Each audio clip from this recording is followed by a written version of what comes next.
Hey, what's up? It's Lahiri Rajapaksa here. In this video, I'm going to give you everything you need to know about cardio to make a transformation like this. I used to have that typical South Asian body and I was stuck there. But after years of trial and error, I eventually figured it out, and now every day I help other South Asian men do the same thing, but in a matter of months instead of years. The first thing you got to understand is don't focus on just cardio. I have made this mistake. Lots of my clients have made this mistake before. Maybe you've already made this mistake. It's a super common one. Basically, when you're focusing on just cardio, you might be seeing that scale weight going down, but in reality, you're not going to get that aesthetic, toned-looking body at the end of your transformation. Instead, visually, you're going to look pretty similar at the end of it. The reason that happens is because throughout this process, you're losing fat and losing muscle at the same time. That's why a lot of cases you have these people who lose a bunch of weight, but they still look pretty much the same. They just look more skinny fat, look like a smaller version of themselves. And if you want to avoid this, you want to lose fat and build muscle at the same time. The way that you do that is by focusing on resistance training instead of cardio. Resistance training is stuff like lifting weights, body weight exercises if you don't have access to a gym. Both of those are fine. Just focus on resistance training. And now this is not me saying don't do cardio. Cardio definitely has its place.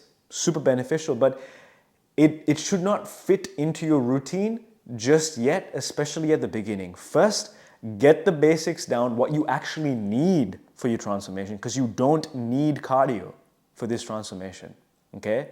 Cardio is there as this added bonus for your health, your longevity, for you to feel good. Long term, you should strive to have cardio in your routine, 100%. But you don't need it, especially at the beginning. So just focus on resistance training, and once you're consistently doing that, then add in cardio as that extra bonus and then get more out of it. Here's the second thing I want you to understand, because I know that you might have some reservations about cutting out cardio at the beginning because you're thinking, wait, cardio is gonna help me burn a ton of calories, which will make it easier to lose fat. That's a fair point. That's a good point. But in reality, cardio, or any form of exercise for that matter, really doesn't burn as many calories as you think it does. Let's take your TDEE, for example. This is your total daily energy expenditure. This glass will represent that, okay? About 60% of the calories that you burn every day come from your BMR. So you burn this amount just by existing. If you lied in bed all day and did fuck all, you would still burn that amount. That's 60%. 20% comes from NEAT. So this is stuff like you just walking around, tying your shoelaces, taking a dump. That's 20%.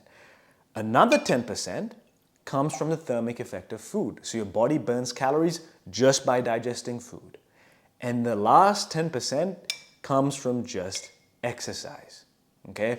And if you are a professional athlete, someone that's training for multiple hours every single day, I am not talking to you.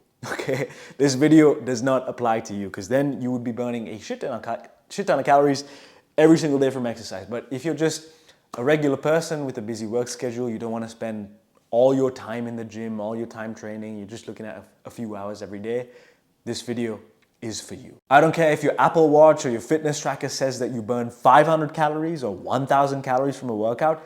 It doesn't matter, because you cannot rely on that data. These fitness trackers, they look at just a few different data points in order to make that estimation, like your age, your gender, your heart rate, when in reality, there's hundreds of different factors. Your genetics, your hormone levels, your sleep quality, your stress levels. There's so many different factors that can't even be measured accurately to be able to give you an accurate figure on how many calories you burn. So stop looking at that number. And we need to actually address the root cause here, because if you're just thinking about exercise as this form of punishment or this method to just burn calories, becomes exhausting very, very quickly. Let's say you have 200 calories worth of food and you're thinking, hey, let me just go burn this off with exercise. Do you think that is a healthy relationship to have with food, with exercise, something that you can sustain for the rest of your life?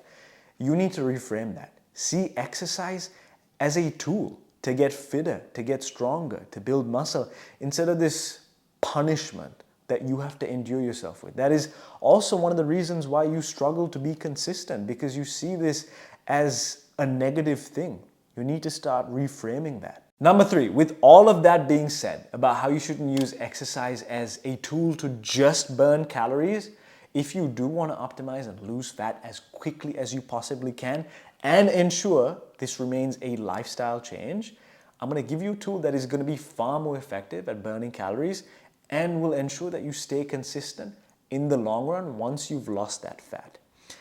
See, the issue with regular cardio like running or jogging, at least for most people, is they don't fucking enjoy it. It's hard to get in, they don't have many hours already, and the hours that they do spend ends up feeling pretty miserable. After that, they feel tired, they feel drained, they're a little bit more hungry, and that makes it a little bit more difficult to actually stick to that calorie deficit to keep losing fat. But this tool ensures that any impact to your hunger or energy levels are minimal. It's something that you can easily do every single day.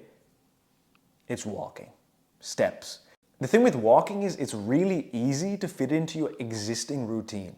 Just requires a few small changes, so it doesn't really feel like anything's changed that much. Maybe you have like an extra morning walk, or you go out for a walk after you eat lunch or something in the evening, or maybe you work at a standing desk and you have a walking pad and you're just walking while taking calls or sending emails, and you don't even realize it. That's the beauty of it, right?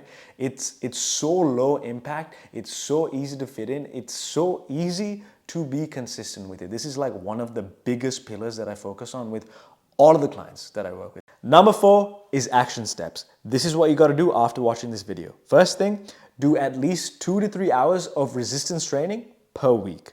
On top of that, set yourself a step target. So in order to set yourself that target, go onto your phone or your fitness tracker and figure out how many steps you get on average per day at the moment. So let's say that's 4,000 for you.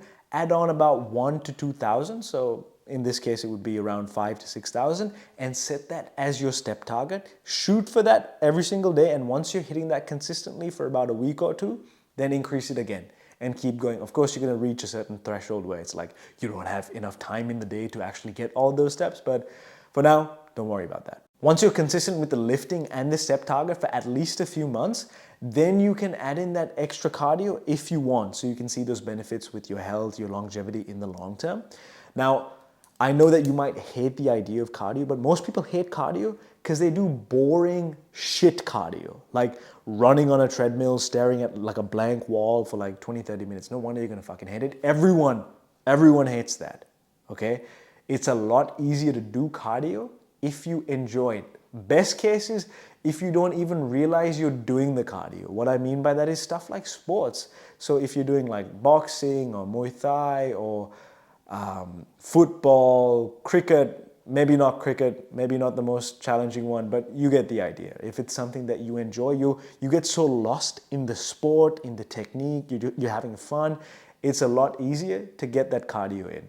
And once you make cardio part of your lifestyle, make sure you never do cardio before lifting. You want to have as much energy as possible during those lifting sessions, so you can do cardio after lifting. Ideally, cardio on a different day. That's the best case. All right, so that's that. Before I forget, if you do struggle with losing fat and keeping it off in the long term and you have no idea how to stick to this with your busy work schedule, click the first link in the description. Don't worry, it's not some crash diet or anything. It's just a video of me talking about how I could potentially solve your problem. It is a sales page though. That page is designed to sell you something. I'm not gonna hide that.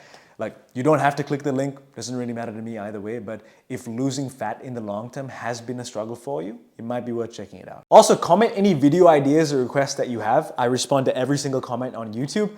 And that's pretty much everything. Thank you so much for watching to the end. I love you. Goodbye.